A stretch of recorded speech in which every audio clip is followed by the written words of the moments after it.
오늘은 거룩한 주일입니다.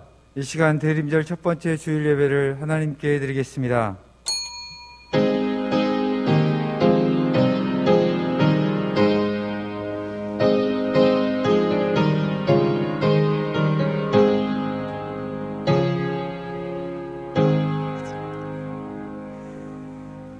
만방의 족속들아, 영광과 권능을 여호와께 돌릴지어다. 여호와의 이름에 합당한 영광을 그에게 돌릴지어다. 하나님은 영이시니 이제 예배하는 자들이 영과 진리로 하나님께 예배할지니라. 찬송 받으실 하나님 아버지, 온 땅이 그리스도이신 예수님을 맞이할 준비를 갖추며 대림의 시간 속으로 들어가게 하심을 감사드립니다. 고요히 저물어가는 한 해를 생각하며 어둡고 추하고 더러운 마음들을 깨끗이 다듬는 기회가 되게 하여 주옵소서. 주님 다시 오심을 믿는 백성들이 예배의 자리에 모여 주의 길을 닫고 기쁨의 찬송을 부르려고 하나이다. 이곳에 임재하여 주옵소서. 하늘과 땅과 천군 천사들이 모두 합하여 부르는 영광의 찬미에 저희도 기쁘게 참여하게 하옵소서. 성부 성자 성령 성삼위일체이신 하나님께 세세 무궁토록 찬양과 존귀 올리오며 우리 주 예수님의 이름으로 기원하옵나이다. 아멘.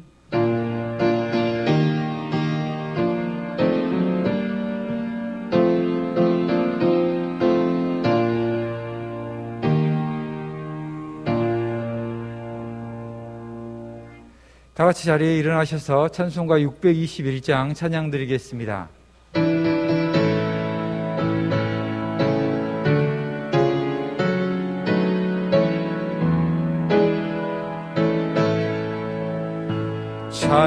찬양하라 내 영혼아,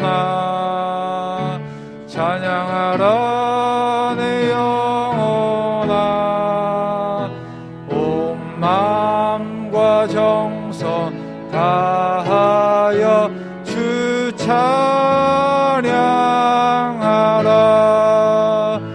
경배하라 내 영혼아, 경배하라 내 영혼아,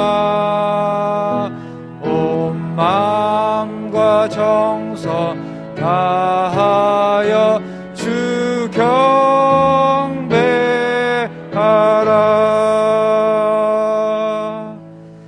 성시교독 드리겠습니다. 보라, 내가 새 하늘과 새 땅을 창조하나니 너희는 내가 창조하는 것으로 말미암아 보라, 내가 예루살렘을 즐거운 송으로 창조하며 그 백성을 기쁨으로 삼고 우는 소리와 부르짖는 소리가 그 가운데에서 다시는 들리지 아니할 것이며 사자가 소처럼 짚을 먹을 것이며 뱀은 흙을 양식으로 삼을 것이니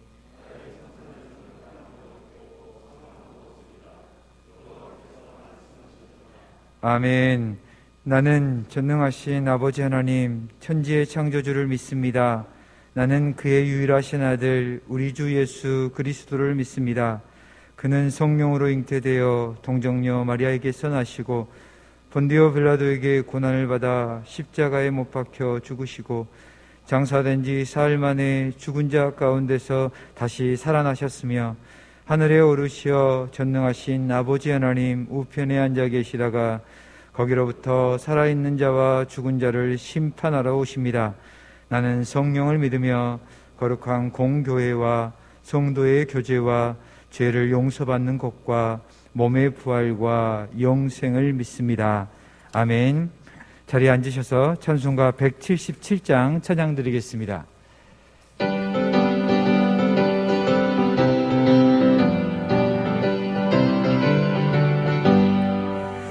오랫동안 고대하던 천년 왕국이 이를 때 주의 신부 공중으로 들려 올라가겠네.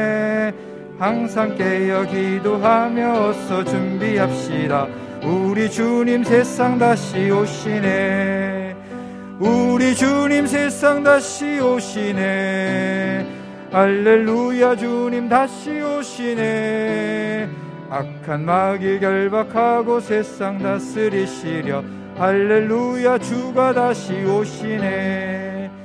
그때 모든 성도들의 기도 응답하리니 하나님을 이간이 없으리. 모든 질병 근심 고통 눈물 없게 하시려 우리 주님 세상 다시 오시네. 우리 주님 세상 다시 오시네. 할렐루야 주님 다시 오시네. 악한 마귀 결박하고 세상 다스리시려 할렐루야 주가 다스리시네. 주가 구속함을 얻은 천만 성도 일제히 거룩하신다는 이완의 꿈으로 모이리. 화평함과 인애로서 세상 다스리시려 우리 주님 세상 다시 오시네. 우리 주님 세상 다시 오시네.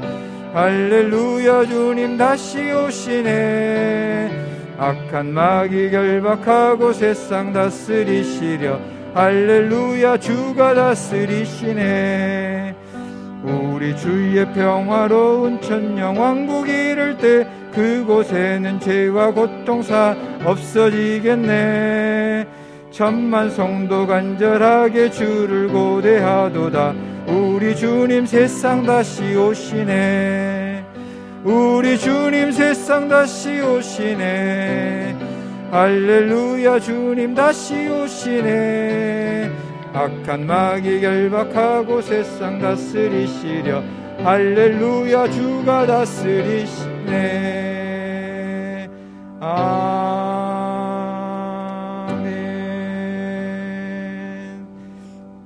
함께 기도하실 때 조윤호 장로님께서 기도 인도하시겠습니다.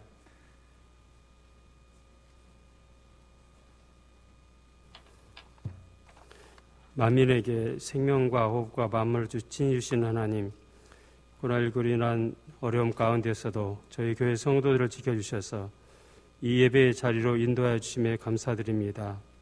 이 시간 마음을 다하고 성품을 다하고 힘을 다하여 찬양하며 감사하는 마음을 모아 예배드리게 하여 주옵소서.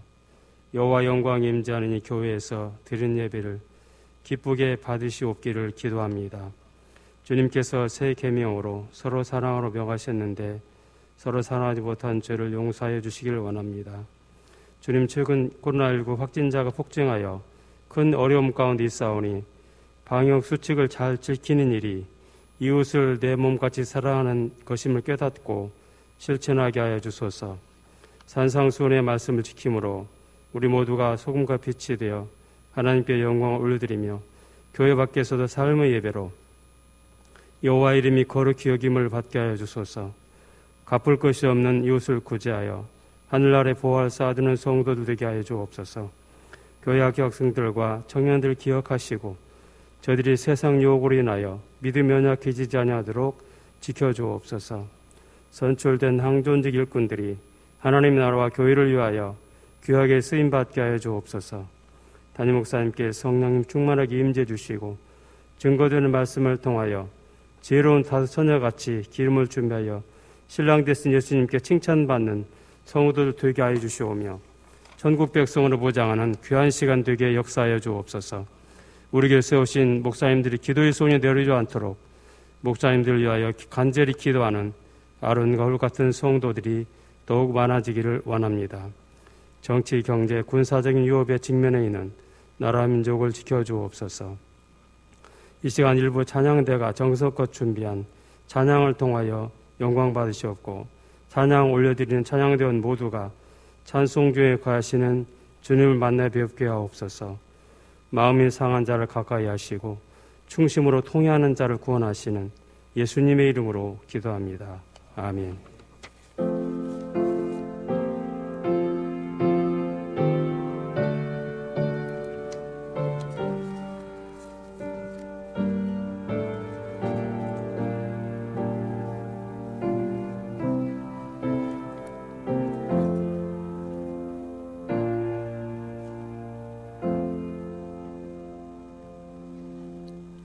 오늘 하나님께서 우리에게 주신 말씀은 요한계시록 22장 17절에서 21절까지의 말씀입니다. 요한계시록 22장 17절에서 21절까지의 말씀입니다. 말씀을 읽겠습니다. 성령과 신부가 말씀하시기를 오라 하시는도다. 듣는 자도 오라 할 것이요 목마른 자도 올 것이요 또 원하는 자는 값없이 생명수를 받으라 하시더라. 내가 이 두루마리의 예언의 말씀을 듣는 모든 사람에게 증언하노니 만일 누구든지 이것들 외에 더하면 하나님이 이 두루마리에 기록된 재앙들을 그에게 더하실 것이요 만일 누구든지 이 두루마리의 예언의 말씀에서 제하여 버리면 하나님이 이 두루마리에 기록된 생명나무와 및 거룩한 성의 참여함을 제하여 버리시리라.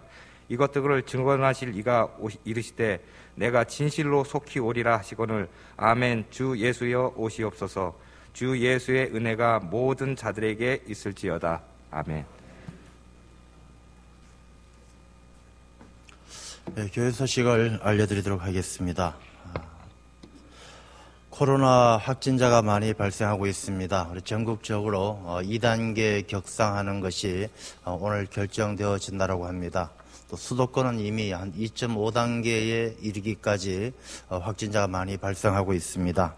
더욱더 조심하시고 늘 바깥 출입하실 때에 방역 수칙을 잘 지켜주시고 또 교회에 나오셔서도 우리 방역 수칙을 잘 지켜주셔서 우리 주변의 사람들에게 어려움이 없도록 잘 협력해 주시기를 부탁을 드리겠습니다.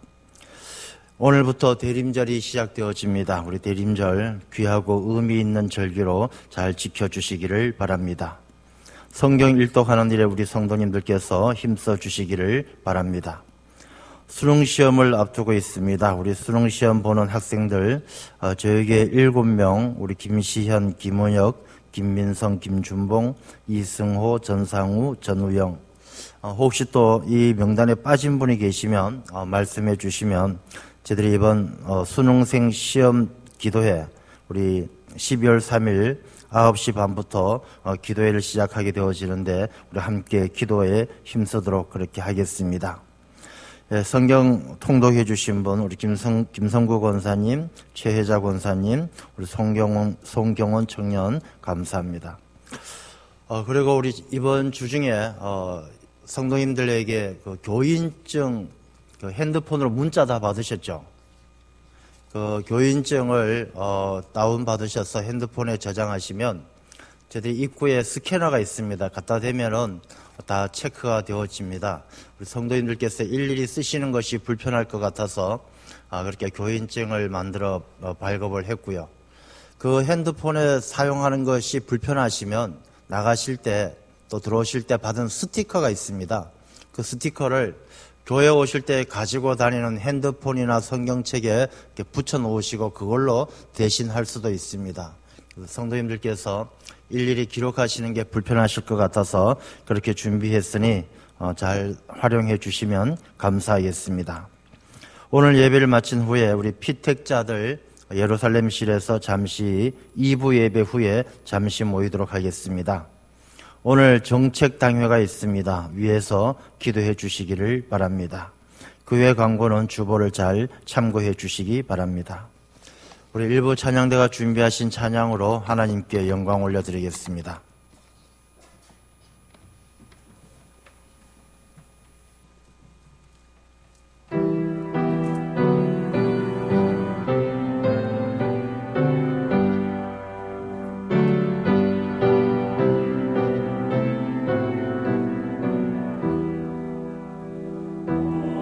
오소서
우리 귀한 찬양 감사합니다. 우리 김영식 장로님은 전공을 안 하셨는데도 이 지휘하시는 폼이 전공자 못지 않습니다. 아주 너무 잘해 주십니다. 이 어려운 때에 또 우리 일부 찬양대원들 일찍 나와서 또 귀한 찬양 준비하고 하나님께 큰 영광 올려드렸습니다. 또 우리 일부에 나오신 우리 모든 성도님들 참 하나님께서 우리 모든 성도님들을 귀하게 보실 줄로 믿습니다. 우리 성도님들 옆에 계신 분들 또 우리 찬양대원들 우리 모두를 위해서 다시 한번 힘찬 박수로 격려하겠습니다. 이 박수하는 게 건강에 좋답니다. 수지침이라고 손에 침도 맞는데 박수를 많이 치면 오래 사신답니다. 박수를 많이 치면서 살기를 바랍니다. 오늘부터 대림절을 시작합니다. 우리 여기 설교석 앞에 이 아크릴로 막아놓은 거 보이시나요? 네. 우리 예배부에서 잘 준비해 주셨는데 이렇게 코로나 방역 수칙을 지키기 위해서 열심히 애쓰고 있습니다. 우리 성도님들도 잘 협조해 주시기를 바라고요. 이제 오늘부터 대림절을 시작하고 있는데 이 대림절의 의미 또 대림절을 어떻게 지키는 것이 맞는 것인가 하는 것을 오늘 말씀을 통해서 함께 나누고자 합니다. 이 대림절은 교회의 절기에서 교회력이라는 게 있어요. 교회력은 교회 한 달, 1년 동안에 교회 절기를 쭉 따져가는 것이죠. 뭐 성탄절, 부활절, 성령 강림 주일, 뭐 여러 가지 이런 절기들이 있습니다. 이런 절기를 따지는 것이 우리 교회력, 교회의 달력이죠. 교회력인데 이 교회력의 제일 처음 시작이 어디냐 하면 바로 오늘 대림절이에요. 이 대림절은 우리 교회의 일정에 있어서 교회의 1년 계획에 있어서 처음 시작하는 것이 바로 대림절입니다. 그래서 왜 대림절을 교회력의 처음인가? 2000년 전에 예수님께서 이 땅에 오셨습니다. 예수님께서 이 땅에 오실 때는 그 당시에 많은 사람들이 메시아를 기다렸어요. 성경 말씀에 기록된 것처럼 흑암의 땅, 지배당하면서 그 이스라엘 백성들이 로마와 이방 민족들에게 지배를 당하면서 착취당하고 고통당하고 경제적으로 수탈당해서 어려움을 당하고 그들은 메시아가 오지 않으면 살 수 없었기 때문에 메시아를 기다렸습니다. 그들이 간절히 원했던 메시아는 어떤 메시아냐? 자기들을 해방시켜줄 메시아, 자기들을 잘 살게 해줄 메시아, 정치적인 왕, 경제적인 왕을 기다렸습니다. 그러나 메시아가 오셨지만 그 메시아 예수 그리스도는 정치적인 왕도 아니었고 경제적인 왕도 아니었습니다. 결국에는 세상의 정치적인 권력을 잡은 이들이, 경제적인 힘을 가진 이들이 예수님을 십자가에 못 박게 되어졌습니다. 그래서 예수님께서는 이 땅에 오셔서 우리에게 복음의 씨앗, 천국의 씨앗을 뿌려주셨어요. 그래서 예수님께서는 우리에게 천국의 씨앗을 뿌려주시고 그 복음의 씨앗을 뿌려주시고 죽음을 당하시고 또 부활하시고 승천하시면서 내가 다시 오시겠다고 약속을 하셨어요. 그 약속하실 때 추수 때가 되면 뿌려놓은 이 믿음의 씨앗, 복음의 씨앗이 잘 자라서 추수할 때가 되면은 그때 와서 알곡과 가라지를 구분해서 심판하실 주님 다시 오시겠다고 약속을 하셨어요. 이 초대교회 성도들은 예수님께서 다시 오실 날을 너무 손꼽아 기다리게 되어졌습니다. 그래서 이들은 예수님께서 부활 승천하신 후에 이제 교회가 이 세상에서 살아가는 의미가 무엇이냐? 주님 다시 오실 날을 기다리는 거예요. 그래서 그들이 교회력의 시작이 대림절로부터 시작되는 거예요. 이 교회는 남아있는 남은 자들은 주님 다시 오실 날을 기다리는 것이 가장 삶의 첫 번째 소망이 되어졌기 때문에 주님 기다림으로부터 교회력이 시작되어지는 것이죠. 그래서 대림절을 우리가 교회력의 시작으로 삼고 있는 것입니다. 그래서 오늘 이 본문의 말씀은 우리 이 대림절을 어떻게 지키는 것이 좋은가, 맞는가라는 것을 기록하고 있는데 주님 다시 오실 날을 우리가 어떻게 기다려야 하는가? 이 요한계시록 참 계시록의 말씀은 참 어렵습니다. 이 계시록은 우리가 생각해 보면 짐작할 수가 있죠. 2000년 전 이 요한 계시록이 기록되어질 때 반모섬에서 요한이 계시를 받고 환상을 보고 바위가 쪼개지는 가운데서 그 계시 보고 자기가 보고 들은 것을 기록한 이 계시록인데, 이 예언서를 기록하려면은 그 당시에 기독교를 핍박하는 사람들을 잘 피해서 성도들에게만 알아들을 수 있도록 기록을 해야 되는, 그래서 표현이나 상징을 아주 좀 어렵게 아는 사람은 알고 모르는 사람은 모르도록 그렇게 기록할 수밖에 없었죠. 그래서 그것을 우리가 묵시문학이다라고도 이야기를 하는데, 그래서 이 계시록을 우리가 이해하기가 쉽지가 않아요. 그래서 계시록은 이해하기가 쉽지 않다는 것은 그만큼 이 계시록은 자의적으로 해석되어질 여지가 굉장히 많은 것이죠.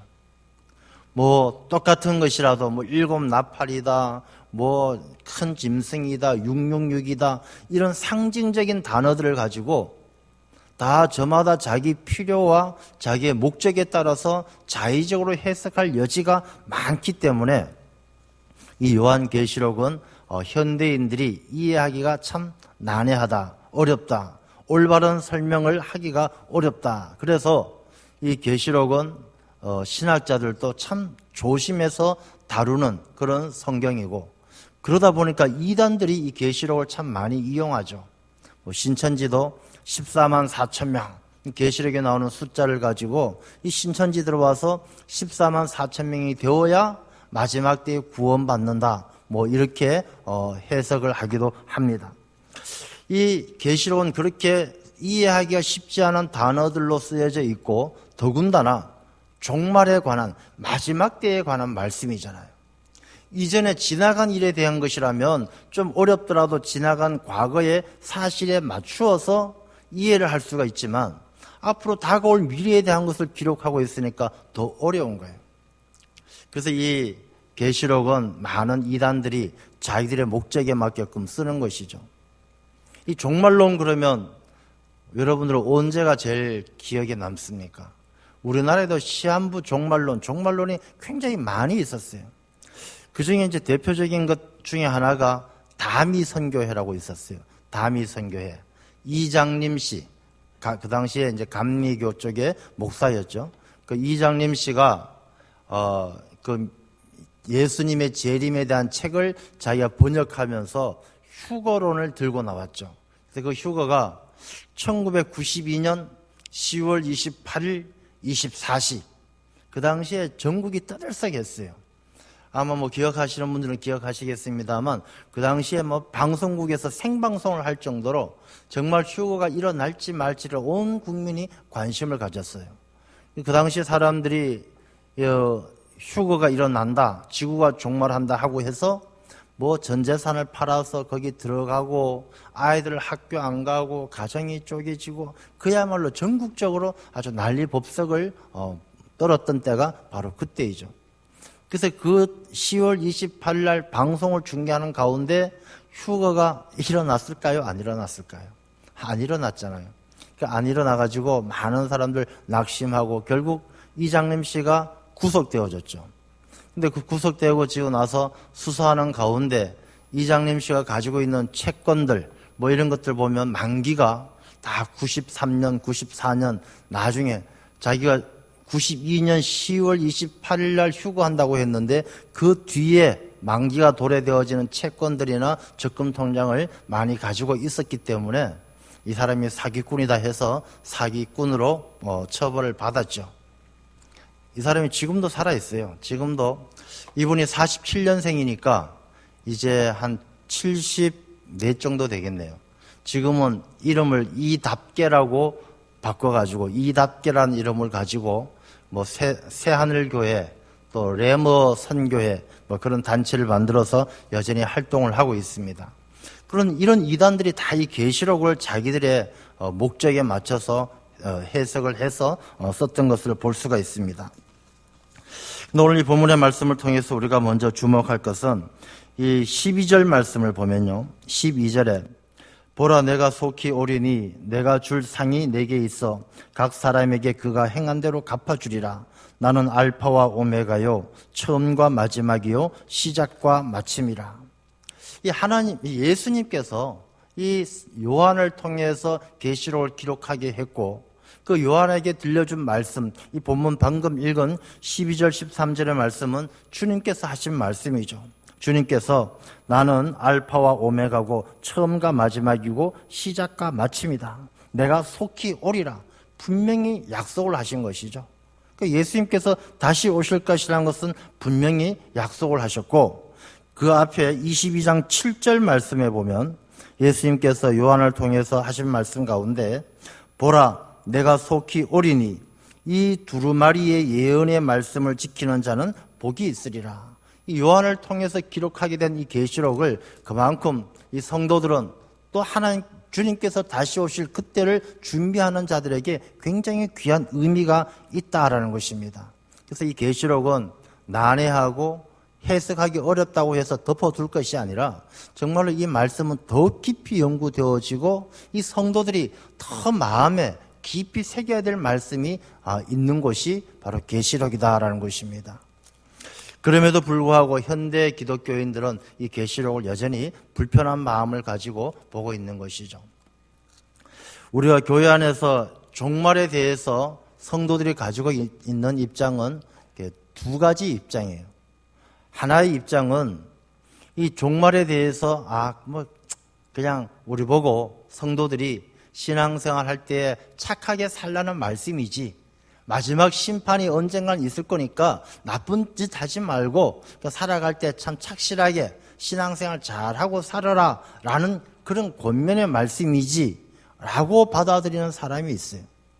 또 한 부류는 이 말씀을 굉장히 무겁게 받아들여서 마지막 때에 막 재앙이 떨어지고 지옥 형벌이 떨어지고 유황불이 떨어지고 그때가 되면 나는 어떻게 하지? 내가 구원 못 받으면 어떻게 하지? 라는 두려운 마음으로 받아들이는 종말에 대한 입장이 두 가지가 있는 것이죠. 그러니까 현세주의적인 입장, 착하게 살면 되지, 나쁜 짓 안 하면 되지라는 입장과 내세주의적인 입장에서 마지막 때에 대한 두려움으로 사는 마음, 그런 마음을 가지고 있다는 것이죠. 그런데 또 한편으로는 중간의 마음도 가지고 있는 사람들이 있어요.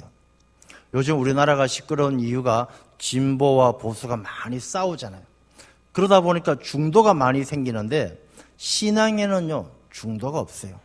신앙에는 적당하게 하는, 우리가 이 마지막 종말에 대해서도 착하게 살면 되지, 아니면 마지막 때에 대한 두려움을 가지고 있는 그런 마음, 그 중간에 이것도 저것도 아닌 그런 마음을 가지는 것은 신앙이 없다는 것입니다.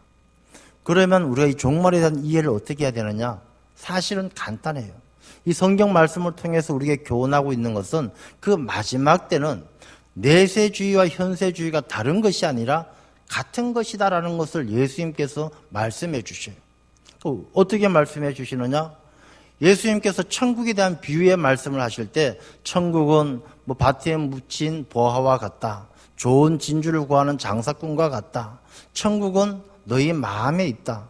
천국은 딴 데 있는 것이 아니라 천국은 너희 마음에 있고 그물과 같다. 이런 비유의 말씀을 많이 해 주셔요.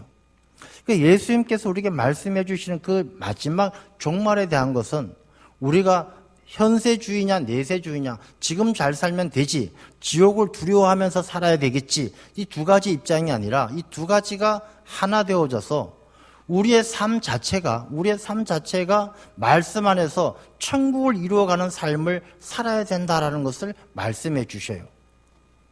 우리가 이제 이렇게 이해하면은 여러 가지로 좀 난해하고 점점 어려워지는데, 오늘 말씀을 통해서 조금 더 구체적으로 살펴보면요. 그럼 그 마지막 종말에 대해서는 우리가 어떤 마음을 가지고 준비를 해야 되느냐? 17절 말씀에 성령과 신부가 말씀하시기를 오라 하시는도다. 듣는 자도 오라 할 것이요, 목마른 자도 올 것이요, 또 원하는 자는 값없이 생명수를 받으라 하시더라. 우리가 이 말씀을 보게 되면 성령과 신부는 누구를 말하느냐 하면 성도들을 이야기해요. 우리가 신랑 되시는 예수님, 신부 되는 교회, 성도들을 이야기하는 것이죠. 이 마지막 종말에 대해서 고대하고 기다리는 사람들이 누구냐면 바로 성령과 신부다라는 것이죠. 이 성령과 신부, 하나님의 말씀을 듣고 예수 그리스도에 대해서 목말라 하는 사람들이 종말을 잘 준비할 수 있다는 것입니다. 그래서 마지막 때를 그 준비하는 그 듣는 자, 목마른 자, 우리가 듣는다는 것은 하나님의 말씀을 잘 깨닫는 자를 이야기하는 것이고, 귀로 듣는 것이 아니라 예수님께서 말씀하시는 것처럼 들을 귀 있는 자는 들을지어다. 이 마지막에 대해서 하나님의 음성을 잘 듣고 깨달아서 마지막을 어떻게 준비할 수 있느냐라는 것을 아는 사람, 그런 사람들이 종말을 잘 준비할 수 있고, 두 번째 목마른 자라는 것은 세상의 목마른 자가 아니라 우리가 마지막 하나님 나라에 대해서 목말라 하는 자, 예수 그리스도에 대해서 목말라 하는 자들을 이야기하는 것이죠. 요한복음 7장 37절에 이렇게 말씀을 기록합니다. 누구든지 목마르거든 내게로 와서 마시라. 나를 믿는 자는 성경의 이름과 같이 그 배에서 생수의 강이 흘러나오리라 하시니, 이는 그를 믿는 자들이 받을 성령을 가리켜 말씀하신 것이라. 이 목마르다는 것은 육신의 목마름이 아니라 이 영적인 목마름, 근본적인 목마름을 가지고 있는 자들, 그들이 예수님을 찾고 예수님으로부터 이 생수의 강이, 예수님으로부터 영생의 생명의 물을 받아들이는 사람들을 이야기하는 것이죠. 우리가 목말라 하는 자들이 얼마나 많습니까? 이 시대를 살아가면서 우리가 목말라 하는 자들, 우리가 권력에 목말라 하는 자들도 있고요, 애정에 목말라 하는 자들도 있고, 목말라 하는 자들이 많이 있습니다. 그런 목말라 하는 자들은 세상의 것들로 아무리 채워도 그 목마름이 끝나지 않죠. 외로운 사람이 결혼하면 외롭지 않을 것 같습니까? 외로운 사람이 결혼을 해도 잠깐 외롭지 않을지 모르지만 또 다른 목마름으로 늘 외로움에 힘들어하는 것이죠. 우리가 돈이 없는 사람, 돈이 좀 마련되어지면 그 목마름이 해결되어지겠습니까? 더 큰 목마름으로 고통받는 것이죠. 우리가 이 천국에 대한 마지막 때에 대해서 준비하는 신앙인의 자세의 그 목마른 자는 예수 그리스도에 대해서 목마른 자, 정말로 하나님 나라에 대해서 목마른 자, 영생에 대한 목마른 자, 그들이 그 마지막 주님 다시 오실 날을 잘 기다릴 수 있는 사람이다. 성령과 신부는 그날을 그렇게 기다리게 한다라는 것입니다. 이 세상을 벗한 사람들은 그 마지막 때에 관심이 없어요. 이렇게 한번 생각을 해보십시오. 어린 아이가 있어요. 어린 아이가 집에서 노는데, 이 아이가 집에서 과자도 먹고 막 열심히 놀아요. 근데 과자 먹고 장난감 가지고 노는데, 이 집에는 아버지가 일찍 돌아가시고 안 계셔요. 엄마 혼자 있는데, 엄마는 아이를 키우기 위해서 아이 혼자 집에 두고 직장에 나갔어요. 하루 종일 집에 있어야 되는 그 아이가 장난감을 가지고 논다고 하루 종일 행복하겠습니까? 장난감 가지고 놀아도 금방 재미가 없고 시들시들해지는 거예요. 애가 배고프다고 맛있는 과자 한 뭉치 먹으면 하루 종일 행복하겠습니까? 과자 먹을 땐 잠깐 좋을지 모르지만 금방 또 시들시들해지는 거예요. 이 아이는 어떻게 해야 행복하겠습니까? 엄마가 퇴근하고 집에 와야, 엄마랑 같이 있어야 행복하고, 그게 바로 자기 아이에게 가장 큰 즐거움인 것이죠. 그럴 때 한 오후 5시쯤에 엄마가 전화했어요. 철수야, 엄마 퇴근할 때 다 됐으니까 금방 갈게. 엄마 빨리 와요. 아멘, 엄마여 어서 오시옵소서. 그렇게 말하는 마음이 이 성경 오늘 본문에 담겨져 있다는 것입니다. 여러분, 우리가 이 종말에 대한 자세가 그런 거예요. 장난감에 정신 팔려 있다가도 엄마가 와야 그 아이가 행복한 것처럼, 과자를 먹다가도 엄마가 와야 행복한 것처럼, 우리 진짜 믿는 자들은 이 세상의 것들로 만족할 수 없는 목마름이 있다는 것이죠. 그 아이가 엄마에 대한 목마름을 가지고 있는 것처럼 우리는 다시 오실 주님에 대한 그 목마름을 가지고 있는 자가 그 마지막 때를 잘 준비할 수 있다는 것입니다. 그런데 그 아이가요, 이렇게 한번 생각해 보십시오. 이 아이가 집에서 엄마를 기다리질 않고 엄마가 나간 사이에 이 아이가 게임에 중독되어져서 하루 종일 게임만 한다고 생각해 보십시오. 게임에 중독이 되어서 하루 종일 2박 3일 밤새도록 게임만 하는 아이라면 엄마가 오든지 말든지 아마 관심이 없을 거예요. 어쩌면 엄마가 오는 것을 더 싫어할지도 몰라요. 이 아이가 집에 있지 않고 친구들하고 돌아다니면서 뭐 아이들하고 같이 놀러 다니고 나쁜 짓 하고 엉뚱한데 집을 나가 있더라면 이 아이는 엄마가 와도 모를 것이고 오든지 말든지 관심이 없을 거예요. 우리가 이 세상을 살아가면서 게임에 중독된 것처럼 이 세상의 재미에 푹 빠져 있으면 마지막 때에 대한 관심이 없는 거예요. 우리가 친구들하고 노는 것처럼 다른 즐거움을 찾아서 놀고 있더라면 그건 주님께서 다시 오실 날에 대한 관심이 없는 것이죠. 다시 말해서 이들은 하나님의 음성을 듣는 자도 아니고 목마른 자도 아니다라는 것입니다. 자, 그렇다면 우리가 이 대림절을 맞이하면서 우리는 어떤 마음으로 이 대림절을 맞이하고 있는가? 우리가 주님께서 다시 오실 날을 기다리는 그 마음이 어떤 마음인가 한번 돌아볼 필요가 있다는 것이죠. 그냥 이 대림절이 교회력의 처음이고 1년에 한 번 있는 성탄절을 앞두고 우리가 지내가는 그냥 그렇고 그런 형식적인 절기인지 정말로 아이를 기다리는 엄마를 기다리는 아이의 마음으로 이 대림절을 맞이하고 있는지를 한번 생각해 보아야 한다는 것입니다. 듣는 자도 아니고 목마른 자도 아니고 게임에 중독된 아이와 같이 세상의 즐거움에 빠져있는 아이같이 주님께서 오시든지 말든지 관심이 없이 그냥 형식적으로 대림절을 보내고 있는가 한번 생각해 볼 필요가 있죠. 한번 다시 깊이 생각해 보세요. 만약에 정말 오늘이라도 주님께서 다시 오신다라면 우리는 행복할까요? 야, 주님 어서 오시옵소서. 아멘. 주 예수여 어서 오시옵소서. 오늘 주님 오시면 다 행복하십니까? 그러면 우리 아파트 분양 받아놓은 거 어떻게 하고요? 이번 주 수능 시험인데 고등학교 3학년 될 때까지 열심히 준비한 애들은 또 어떻게 합니까? 다음 주에 찾을 적금은 또 어떻게 하고요? 우리가 아마 그런 생각할 때가 많이 있을 거예요. 주님 다시 오시는 건 다 좋은데 제가 다 준비되어지면 아파트 분양권도 다 처리하고 대학 수능 시험에서 대학교도 졸업하고 적금 찾아서 할 것 필요한데 다 쓰고 다 정리할 것 다 정리하고 내가 준비되어지면 그때 오십시오라는 그런 마음 혹시 가지고 있지 않습니까? 혹시 그런 마음 가지고 있다라면 우리는 주님을 기다리는 자세가 잘못되어져 있는 것이죠. 오늘 18절의 말씀을 보면 이렇게 기록합니다. 내가 이 두루마리의 예언의 말씀을 듣는 모든 사람에게 증언하노니 누구든지 이것들 외에 더하면 또 누구든지 이 가운데에 19절 말씀에 보면 예언의 말씀에서 제하여 버리면 하나님이 이 두루마리에 기록된 생명나무와 및 거룩한 성에 참여함을 제하여 버리시리라. 우리가 이 마지막 때를 기다리는 것도 하나님의 말씀대로 기다리고 하나님의 말씀에 하나님의 마음에 합하게 종말을 준비해야 되지 이 말씀에 더하거나 빼면 그 이름을 제하여 버린다고 그랬어요. 우리가 이 말씀은 18절 19절의 말씀은 두 가지 의미가 있어요. 첫 번째는 이 말씀을 다른 성경책을 필사하는 사람들에게 주는 말씀이기도 하고 두 번째는 이 말씀을 듣는 청중들에게도 주는 말씀이기도 해요.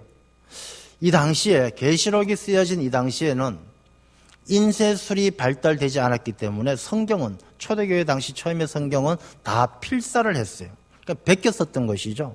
이 베껴 쓰는데 이 베껴 쓰는 이 서기관들에 따라서 이 성경 말씀을 그대로 똑같이 베끼기도 하고 베끼면서 말씀을 자기의 가치관과 철학을 자기의 신학을 가미해서 바꿔놓기도 했습니다.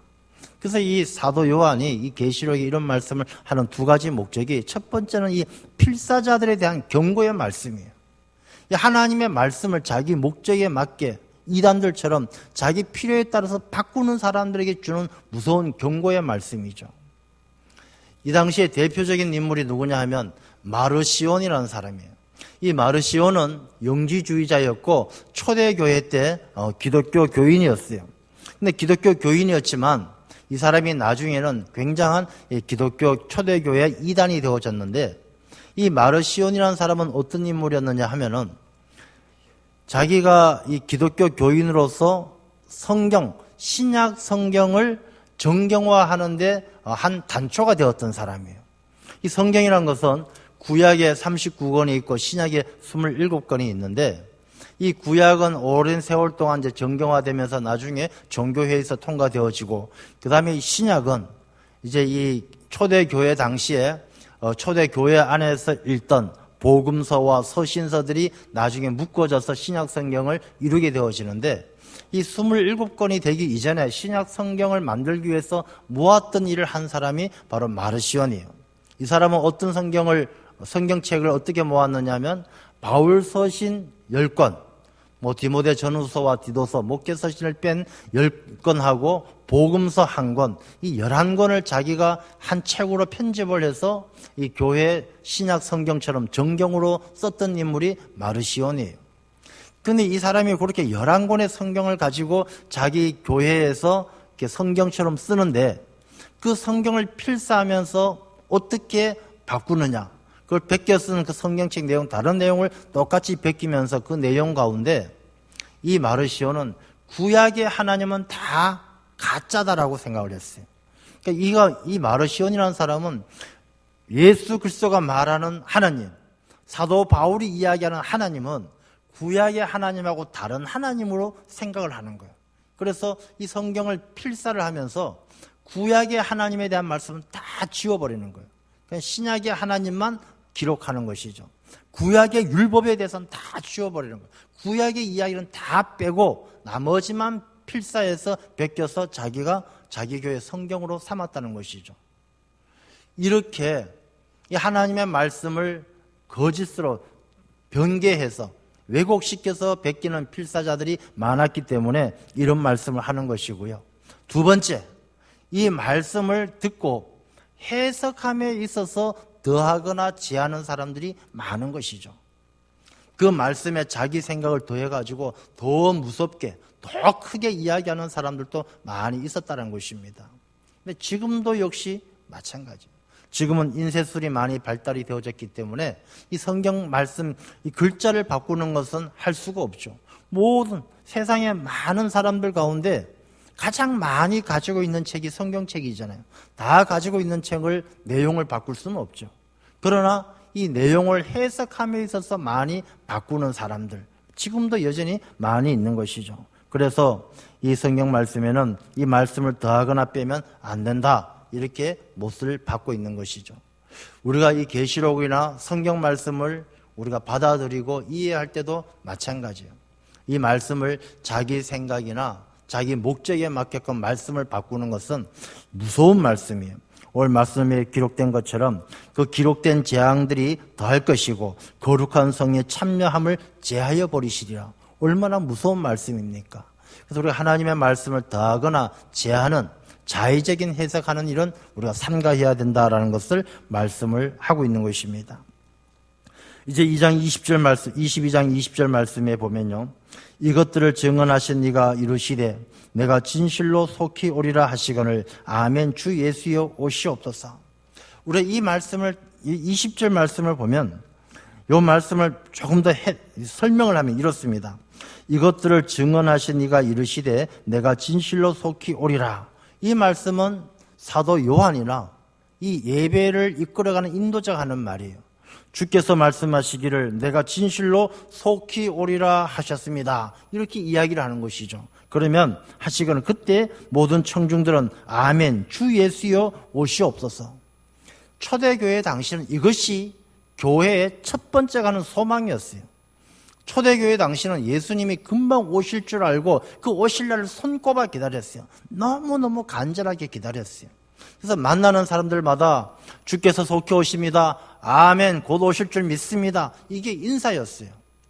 주 예수여 어서 오시옵소서. 이게 아람어로 마라나타라고 이야기하는 것이죠. 마라나타, 이게 인사였어요. 우리가 현대교회에서 이런 인사를 하면 어떨까요?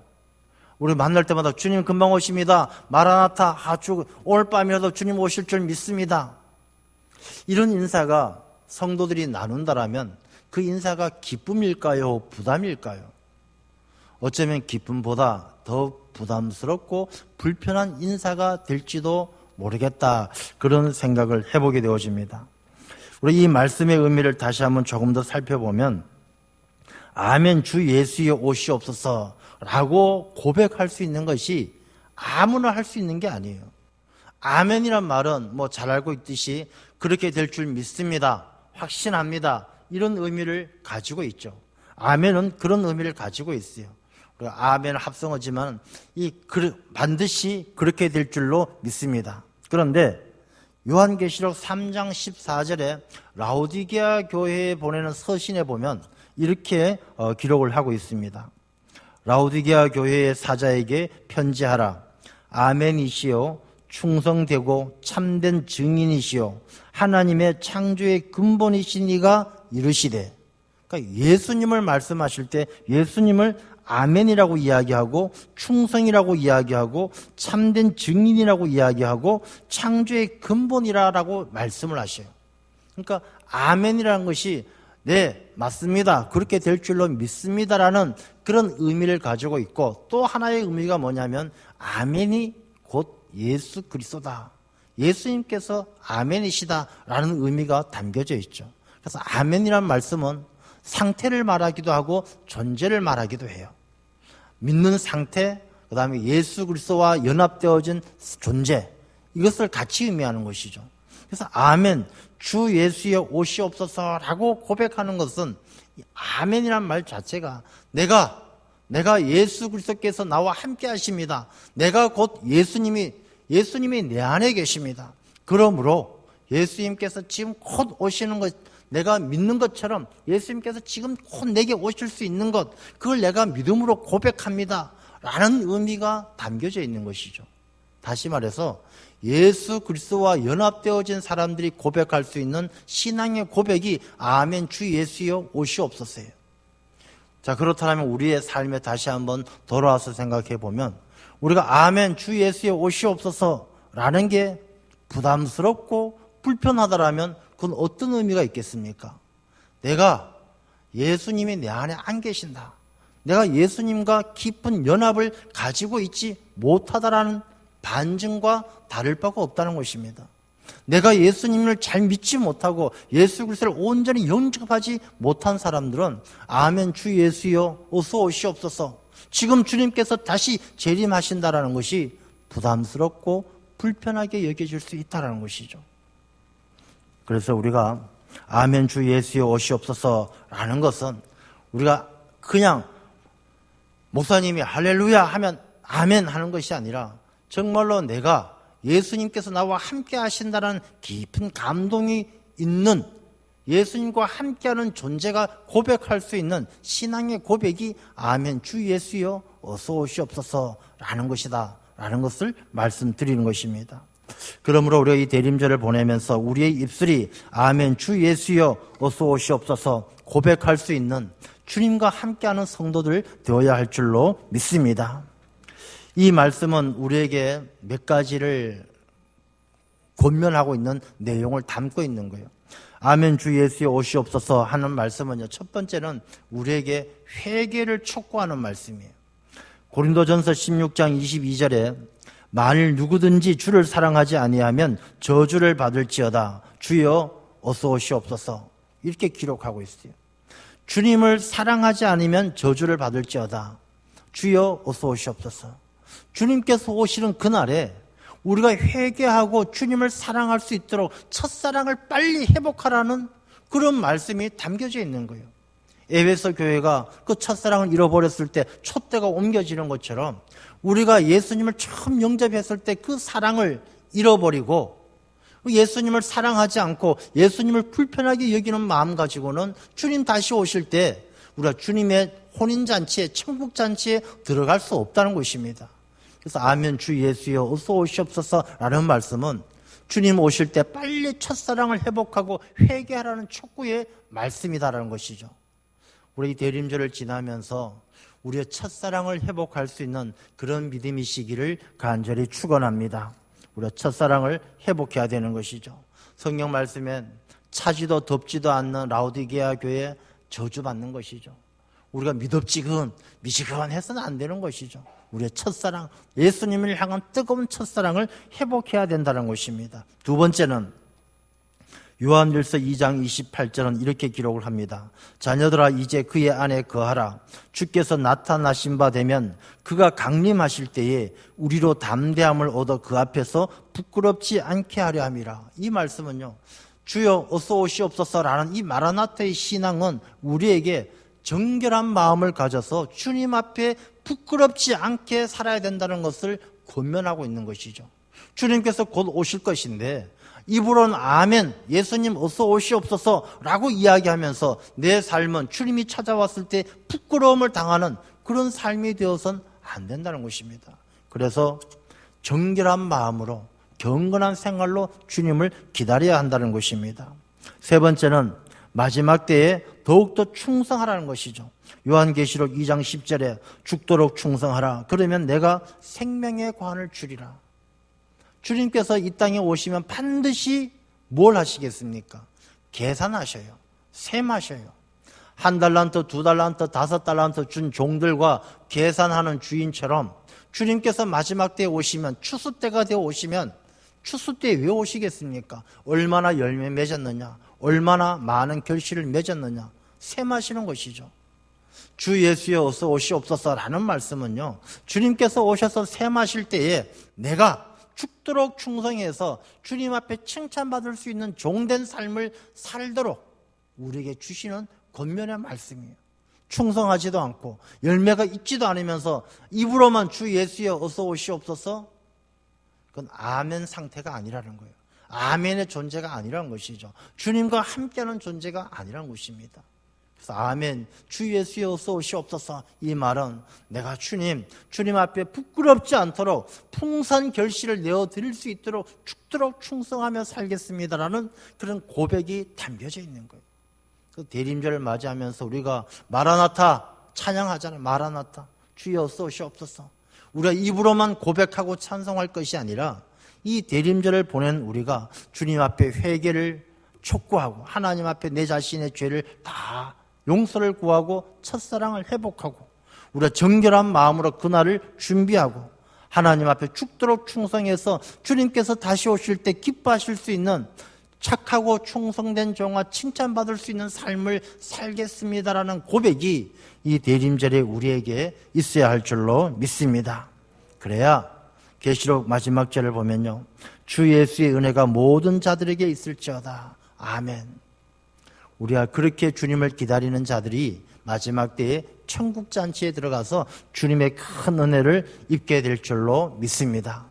성경 말씀은요, 하나님과 인간과의 사랑 이야기가 담겨져 있는 것이죠.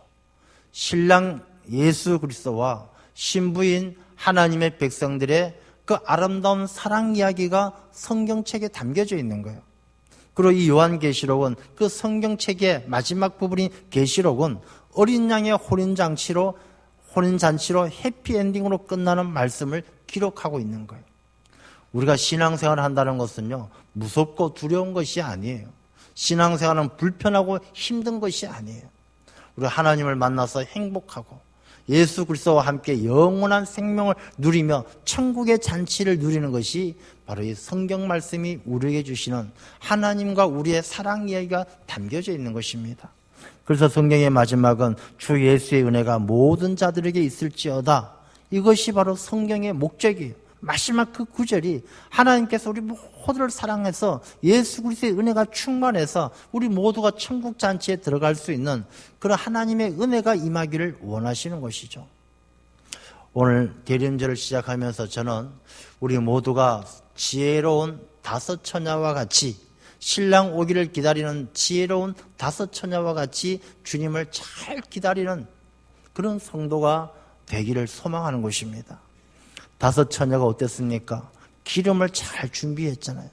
우리가 영적으로 충만해야 돼요. 우리가 지금 우리가 이 코로나 때문에 어려움을 당하잖아요. 2 부류의 성도들이 있어요. 어렵고 불편하니까 잘 됐다, 이 기회에 좀 쉬자, 적당히 신앙생활 하자. 제가 전에도 그런 말씀을 드렸지만 제가 이렇게 어디 가서 강의를 하다가 다 권사님, 막 장로님, 항존직들이에요. 근데 그분들 가운데 솔직하게 얘기 좀 해봅시다 하고 이야기하는데 어떤 권사님이 그런 말씀하는 게 참 충격적이었어요.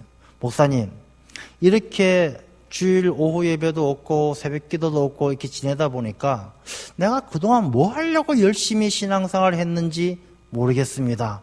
이렇게 이야기하는 걸 보고 저는 굉장히 충격받았어요. 어떻게 그렇게 저렇게 생각할 수 있지라는 생각이 들었어요. 그런 부류가 있고요. 또 한 부류는 이 어렵고 힘든 시기를 오히려 자기 신앙을 더욱더 자라나게 하는 기회로 삼는 사람들이 있어요. 목사님, 정말 이 어려움을 통해서 내가 하나님이 얼마나 나를 사랑하는지, 그리고 믿음이라는 게 얼마나 귀한지, 예배가 얼마나 소중한지 깨달았습니다. 그렇게 말하는 분들이 계셔요. 지혜로운 처녀들은 그 밤 늦게 신랑이 올 때 기름을 준비하고 불을 밝히고 기다리지만 어리석은 사람들은 어떻게 합니까? 기름이 다 떨어져도 모르고 졸고 자고 있다가 결국엔 혼인잔치에 들어가지 못하는 거예요. 우리 대림절, 이 절기를 지키는 우리 성도의 자세가 어떠해야 되겠습니까? 우리가 기름을 채우고 주님 오실 날을 기다리며 깨어있는 그런 지혜로운 처녀처럼 주님을 잘 기다려야 주님께서 오실 때 아멘 주 예수여 어서 오시옵소서 말로만 하지 말고 진짜 오셨을 때 천국 잔치에 들어가는 것이고, 말로만 아멘 주 예수여 어서 오시옵소서 라고 이야기하지만 내 안에 기름이 채워지지 않고 성령께서 함께 하시지 않고 내가 게으르고 나태해서 졸고 자다가 잔치에 들어가지 못하게 되는 것입니다. 대림절을 맞이하면서 우리가 두려운 마음으로 주님 다시 오실 날을 지혜롭게 기다릴 수 있는 하나님의 귀한 백성들 되시기를 축원합니다. 기도하겠습니다. 아버지 하나님, 대림절을 맞이하며 주님께서 다시 오실 날을 기다리는 우리의 태도와 우리의 모습을 돌아보게 되어집니다. 아멘 주 예수여 어서 오시옵소서 우리가 입술로는 고백할지 모르지만 정말 우리가 주님께서 다시 오실 때에 우리가 회개함으로 깨끗함으로 다시 거듭남으로 천국 잔치에 들어갈 수 있는지, 우리가 부끄러움이 없는지, 또 우리가 주님 앞에서 주님께서 셈하실 때에 착하고 충성된 종아 칭찬받을 수 있는지 우리의 삶을 돌아볼 때 심히 부끄럽고 두려운 마음이 듭니다. 이번 대림절을 통하여 우리 모든 주의 백성들이 슬기로운 다섯 처녀처럼 더욱더 영적으로 충만하게 하여 주옵시고 깨어있어 준비하게 하여 주옵시고 우리의 삶이 아멘인 존재와 같이 주님과 함께함으로 주 예수여 어서 오시옵소서 주님 다시 오실 때 기뻐 춤추며 천국 잔치에 들어갈 수 있는 하나님의 귀한 자녀들이 다 되게 하여 주옵소서. 예수님 이름으로 기도드리옵나이다. 아멘.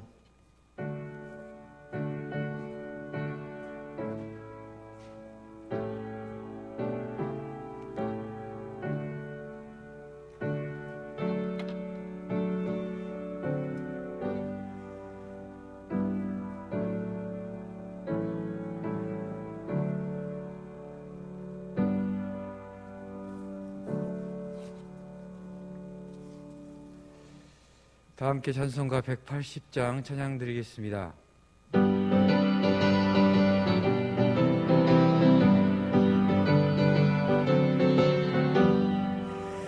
하나님의 나팔 소리 천지 진동할 때에 예수 영광 중에 구름 타시고 천사들을 세계 만국 모든 곳에 오내어 구원받은 성도들을 모으리. 나팔 불 때 나의 이름 나팔 불 때 나의 이름 나팔 불 때 나의 이름 부를 때에 잔치 참여하겠네. 무덤 속에 잠자는 자 그때 다시 일어나 영화로운 부활 승리 얻으리. 주가 택한 모든 성도 구름 타고 올라가 공중에서 주의 얼굴 배우리. 나팔 불 때 나의 나팔 불 때 나의 일 나팔 불 때 나의 일을 부를 때에 잔치 참여하겠네. 주님 다시 오실 날을 우리 알 수 없으니 항상 기도하고 깨어 있어서 기쁨으로 보좌 앞에 우리 나가서도록 그때까지 참고 기다리겠네. 나팔 불 때 나의 이름 나팔 불 때 나의 이름 나팔 불 때 나의 이름 부를 때에 잔치 참여하겠네.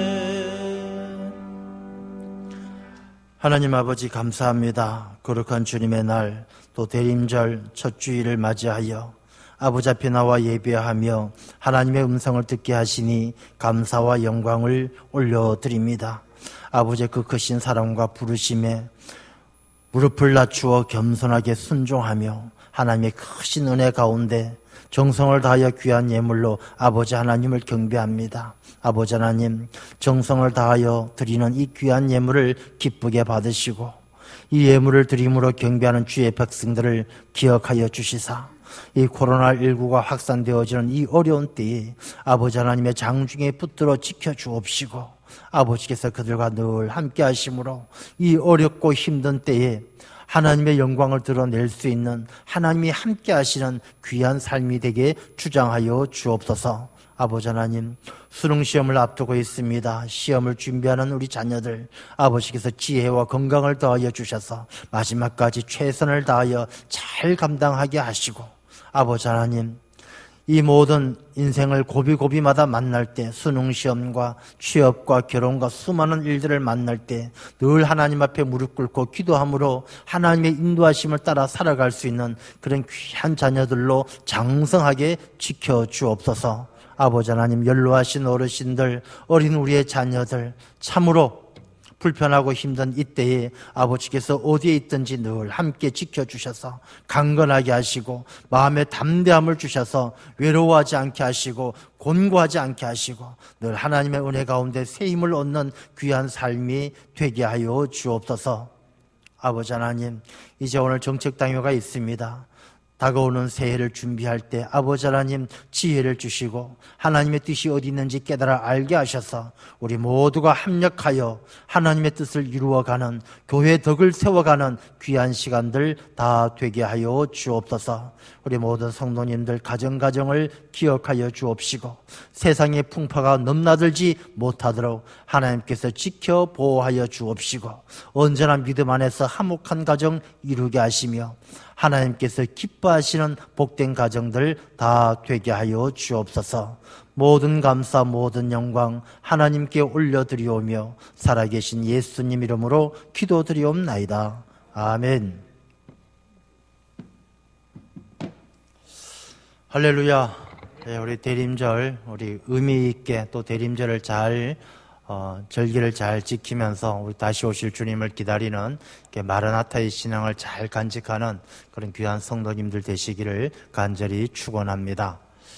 우리가 코로나19 때문에 정부 방역 단계가 계속 올라가고 있습니다. 우리 교회도 늘 정부와 잘 협력해서 우리 방역을 잘 열심히 잘 하고 있습니다. 성도님들께서 잘 협조를 해주시고 우리가 예배에 참여하는 인원들은 방역 단계가 올라가면서 점점 줄어들게 되겠지만은 예배는 계속 드릴 생각입니다. 그래서 우리 성도님들 예배가 멈추지 않도록 또 우리가 모임이 멈추지 않도록 기도해 주시고 또 힘써 주시기를 부탁을 드리겠습니다. 오늘 2부 예배 후에 우리 피택자들 모임 잘 참석해 주시고 정책당에 위해서 기도해 주시기를 다시 한번 부탁을 드리겠습니다. 우리 옆에 계신 성도님들께 우리 손으로 하트를 만들어서 인사드리겠습니다. 사랑합니다. 건강하십시오. 승리하시기 바랍니다. 다 함께 자리에서 일어나셔서 찬송가 620장 1절 함께 찬양하겠습니다.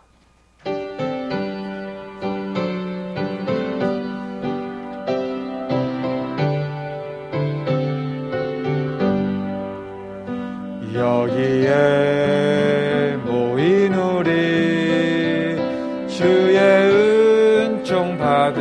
하여라.